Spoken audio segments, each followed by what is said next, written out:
Welcome to PAXX TV. Last week, the world's greatest aviation showcase took place at the Farnborough Airshow in England, and Runway Girl Network was there.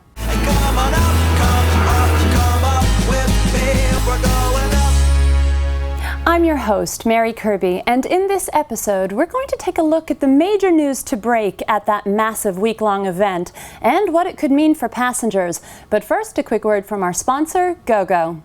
How do we deliver the best performing IFC technology to aircraft? We focus on the plane first.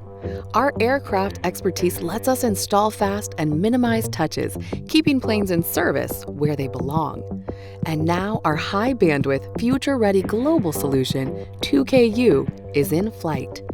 New and better services for passengers, greater operational efficiency for our partners. The 2KU era has begun.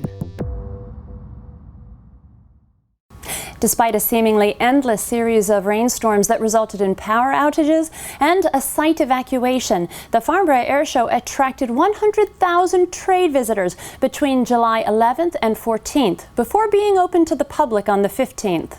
Show organizers report that $204 billion worth of business was transacted during the week. Our correspondents John Walton and Seth Miller were on the ground sourcing news that matters to passengers. Over to you, John. Farnborough kicked off this year with an hour's tour in Bombardier's C-Series test aircraft, demonstrating yet again the powerful London City-style takeoff and the comfort of this new small airliner.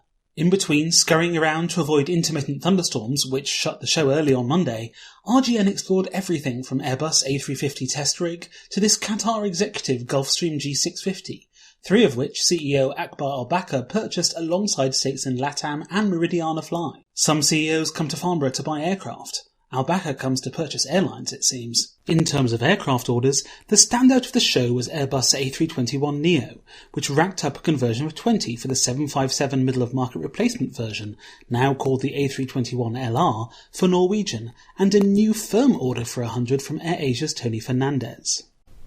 In an interview after the big announcement, Fernandez explained why he selected L-band connectivity, an older technology, as opposed to faster solutions on the market for AirAsia's needs.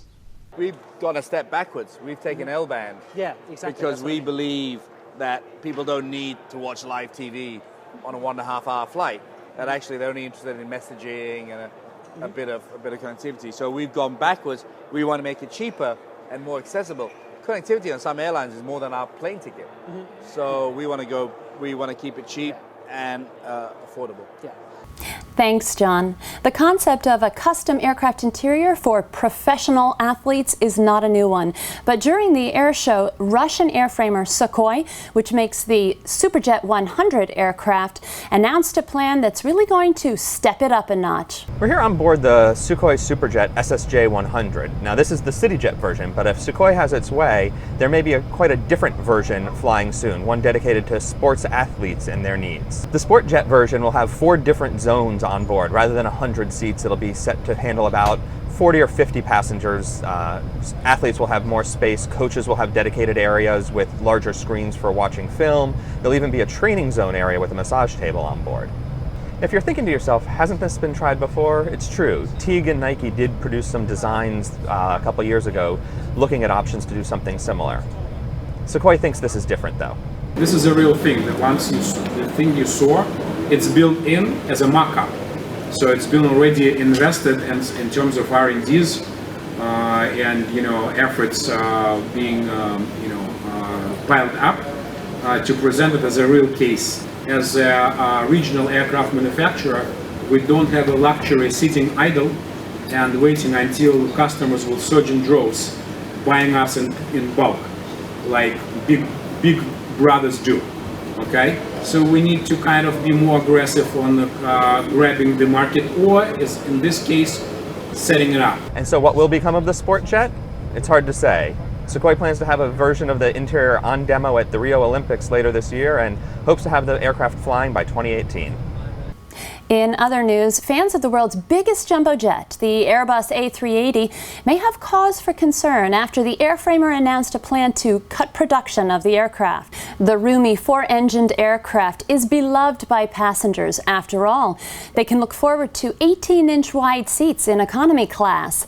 But it has faced stiff competition from efficient two-engine, smaller wide-bodies. Airbus hasn't thrown in the towel, however. During the airshow, the company revealed a new A380 flight search engine, allowing fans to search for flights based on the aircraft type alone.